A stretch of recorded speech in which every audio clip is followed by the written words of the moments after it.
One does not seek strength to be superior to fellow human beings, but to fight one's own shortcomings, such as faults, vices, evils, and bad habits.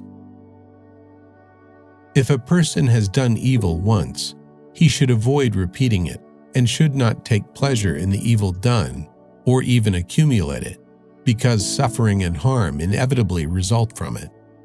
However, if a person has done good, then he should do it again and again and increase his work in this regard, because joy and happiness arise from it. Good words followed by a good deed will never just languish fruitlessly.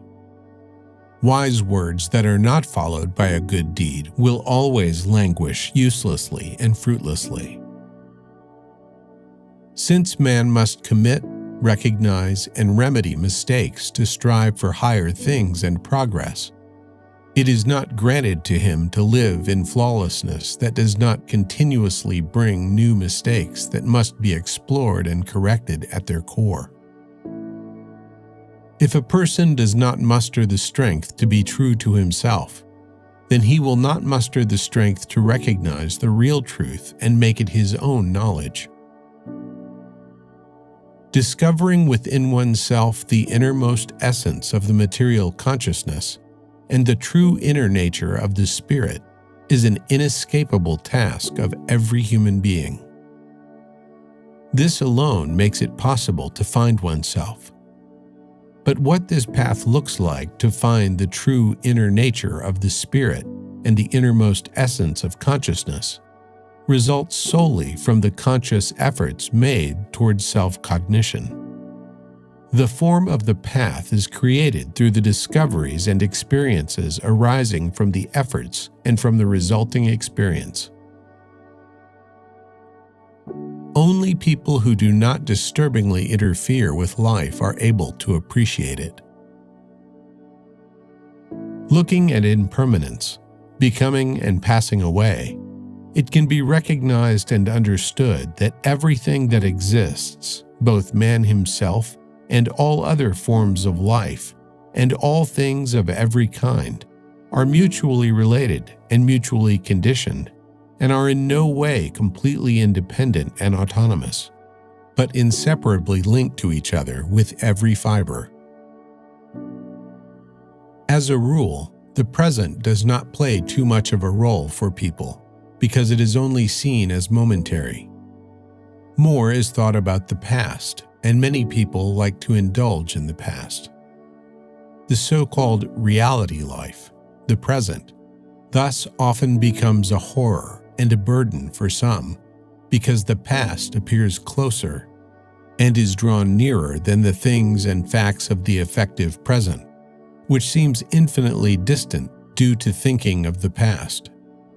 But by thinking about the past, man lives with the events of the past into the future, which also appears again as the present, because the future, if it has flowed into the past, is made into a present reality.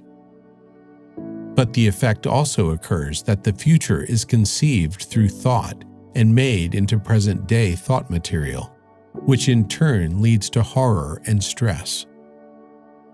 Becoming self-aware is the best possibility to truly live.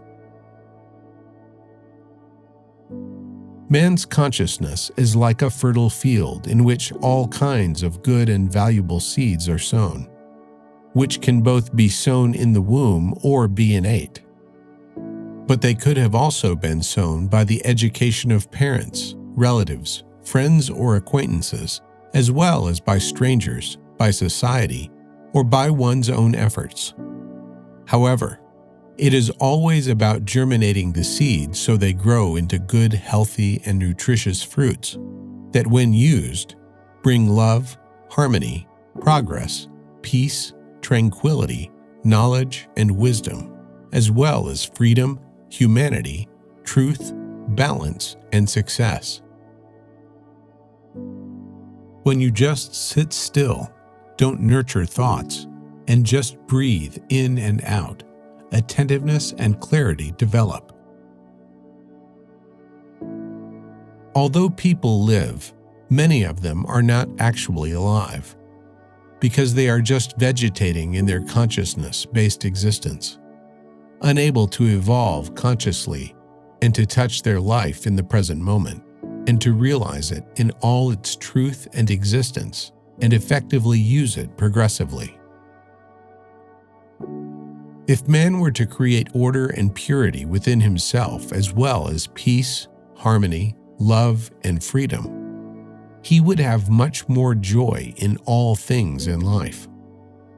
Truthfully, however, there is chaos in man and an excess of desires, cravings, and wishes, to which he alone gives importance and to which he indulges and pays homage. This is the reason why a strong and constant self-centeredness prevails, and the innocence of all real and valuable things outside one's own ego are not perceived. All kinds of unimportant things and passions are considered important, while the truly important things of life are considered unimportant. A rigid strategy can never win, just as a rigid tree cannot withstand a storm. One should work and fulfill all of one's duties as long as one can, and in doing so, one should never set limits by age. However, one should always fulfill one's duties and work within reason, which is why one should be careful not to gradually kill one's body through overexertion and too much work. This, however, should not lead to idleness, for he who rests, rusts. Therefore, the body and its strength should always be used sensibly until old age. But one should be careful not to overwork, because one should always remember that the body is given in kind, but cannot be recreated in the current life. Therefore, one should be careful that the way of life and all things in life are always such that they help the body and consciousness to a healthy existence. And this also includes work in a reasonable measure until old age. Therefore, one should take care of the body with appropriate work, through which also the activity of the consciousness is maintained and promoted unstoppably until old age. Because lingering in idleness rapidly deteriorates the general condition of the body, consciousness, and psyche, from which all kinds of suffering arise, as well as a failure in the fulfillment of life. Creation is the power from which everything is born. It is the genderless principle of the spirit of creation, which is also in man and manifests itself in him. Therefore, he is one with creation itself, and it is one with man, and it permeates him in every moment. Many a person is rigid and inflexible when alive, but when he is dying, he becomes soft, receptive, and forgiving, because he is plagued by the fear of death. Man constantly finds changes in the world. New things are constantly being created, and new life is constantly being formed, which is full of new meanings. So it is a bit difficult for man in every moment of his existence, because everything is always new for him, as well as all the knowledge that he has to develop evolutionarily every day. He must constantly face the changes and must also research and seek within himself, for he is not yet perfect, but a beginner in the field of true knowledge, wisdom, love, and freedom, as well as harmony, equalizedness, and real peace. Man only acquires these values by coping with all the changes that he must find, develop, and make usable as a wanderer through countless lives in his own inner conditions, and which he must create in his inner self, in his personality, as well as in his character and in his psyche for the good and better of himself.